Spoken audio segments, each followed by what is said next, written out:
Dear students, हम class 10th में हिंदी व्याकरण में संरचना या व्युत्पत्ति के आधार पर क्रिया के भेद पढ़ रहे हैं। इसमें हमने नाम धातु क्रिया तक पढ़ लिया था। अब हम पढ़ेंगे प्रेरणार्थक क्रिया किसे कहते हैं।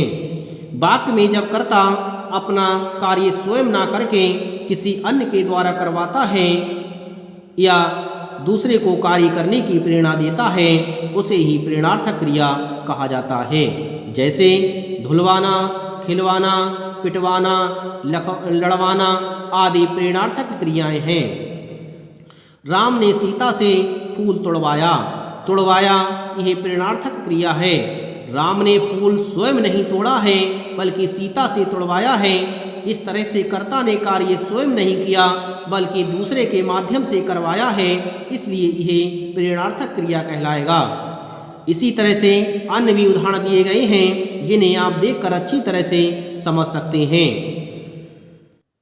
प्रेरणार्थक क्रियाओं की रचना दो रूपों में होती है। मूल क्रिया के बीच में आ प्रत्यय लगाकर प्रथम प्रेरणार्थक क्रिया बनाते हैं तथा बा प्रत्यय लगाकर द्वितीय प्रेरणार्थक क्रिया बनाते हैं। जब हम मूल क्रिया के बीच में आ प्रत्यय लगा देते हैं, मूल क्रिया के बाद आ प्रत्यय जोड़ दें तो वह प्रथम प्रेरणार्थक क्रिया कहलाएगी। और जब हम मूल क्रिया के बाद में बा प्रत्यय जोड़ दें तो वह द्वितीय प्रेरणार्थक क्रिया कहलाएगी। जैसे इसे हम उदाहरण के माध्यम से समझेंगे। मूल क्रिया है लिखना। लिखना में जब हम आ प्रत्यय जोड़ देते हैं तो बनता है लिखाना। द्वितीय प्रेरणा बनेगी लिखवाना। इसी तरह से पीना मुख्य क्रिया के बीच में जब हम आ प्रत्यय जोड़ देते हैं तो प्रथम प्रेरणा क्रिया बनेगी पिलवाना या पिलाना और द्वितीय प्रेरणा बनेगी पिलवाना। मूल क्रिया होगी सुनना, प्रथम प्रेरणा होगी सुनाना, द्वितीय प्रेरणा होगी सुनवाना।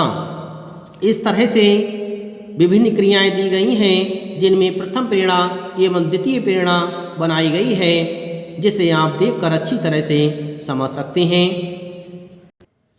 अगला विहित है पूर्वकालिक क्रिया।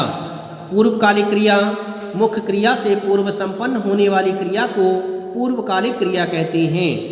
जिस वाक्य में क्रियाएं दो हो रही हों उसमें पहली वाली क्रिया मुख्य क्रिया कहलाएगी और उसे ही पूर्वकालिक क्रिया कहेंगे। जैसे राम खाना खाकर सो गया।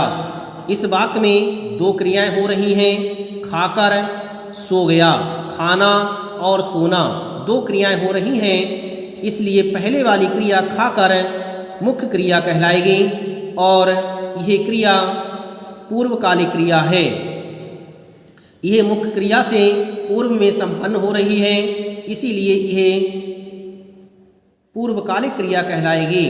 अर्थात कहने का तात्पर्य यह है कि जिन वाक्यों में दो क्रियाएं हो रही हों, पहले वाली क्रिया पूर्वकालिक क्रिया कहलाएगी।